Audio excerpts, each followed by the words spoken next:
Hello everyone, welcome to the Photoshop tutorial of Inoaki's channel. So today we are going to look into some of the basic tools in Photoshop. Let's begin. Let's move on to the video. So in this video we are going to look into the measurement crop tools. So these are the third set of tools in the toolbar. So under the measurement crop tools we have the eyedropper tool, the color sampler tool, the ruler tool, the note tool and the count tool. So we're going to see detail in how to use these tools. Okay, let's move on to the video. First of all, the first and the foremost tool is the eyedropper tool, which you can see over here. So this eyedropper tool, what is the use of this eyedropper tool? So this eyedropper tool samples color from an image. So it also enables us to change the foreground and background color by lifting them from the image. See, the next step is that after selecting the eyedropper tool, you can click on the color in your image that you want to use. See, as of now, the color which you're going to select becomes the new foreground color. Okay. For instance, if you want to toggle between the background and the foreground color, that is, if you want to change the color you want, you can do it very simply. Okay, if you want to change the color of the background, you can do it very simply. That is, the procedure is that you have to press the Alt key while selecting the color using eyedropper tool.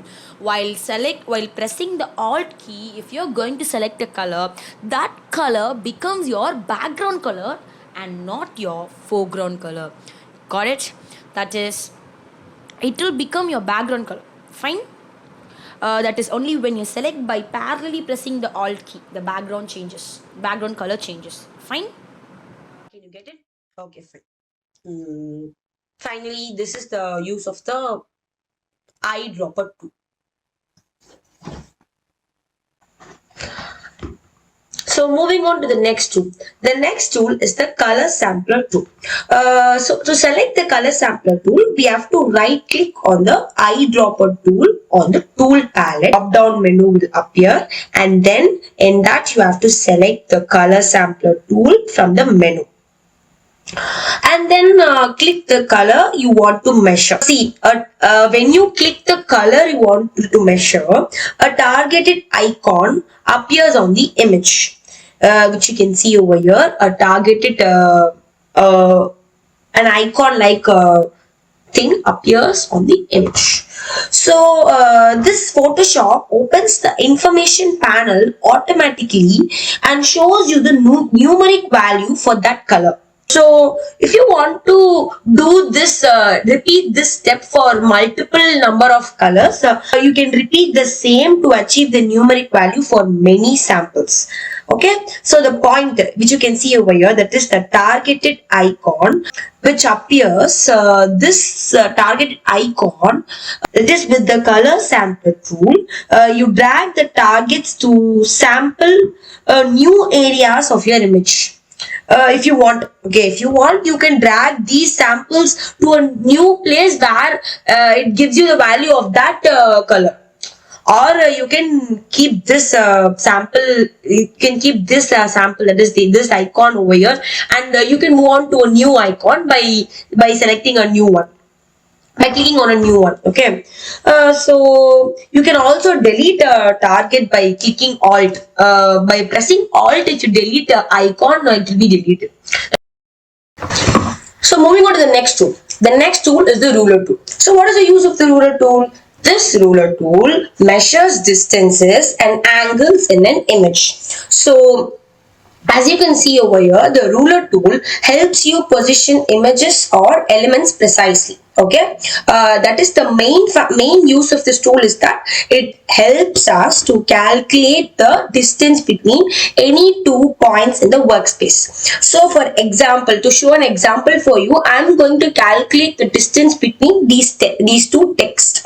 That is the two. I am going to calculate the how much space I have left in between the text. Okay, both the text.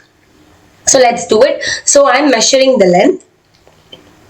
So when you measure from one point to another, a non-printing line is drawn. So as you can see over here, the non-printing line is drawn, and the options bar and information panel show the information of the length of that particular imaginary line we have drawn, that is the non-printing line we have created. So we got the length, that is the measurement of that particular line. So this is the use of. Moving on to the next tool. The next tool is the count tool. So what is the use of this count tool? This count tool, it is useful for recording the number of items that appear in a particular image. So this count is mainly used in areas such as a scientific and medical field. So it is not a commonly used tool. So let's see how to use this tool. Moving on to the explanation.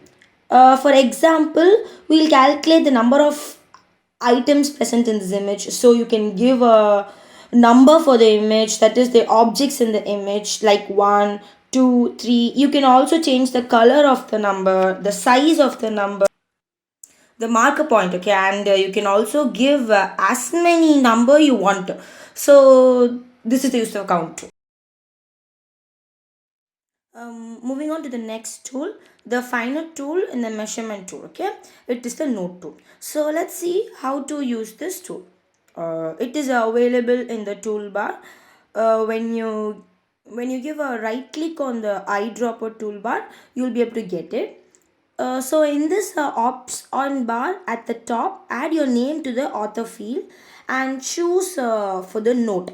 So after choosing the color for the note, the notes panel is automatically displayed. Got it? This is the central location to add your comments to all the notes added to this image. So by the way, to delete a single note, click it in the image, then click on delete icon in the note tool. So finally, we have reached the end of the video. So do follow and subscribe our channel for more interesting videos so that you can wipe out some informative source from our channel. Thank you.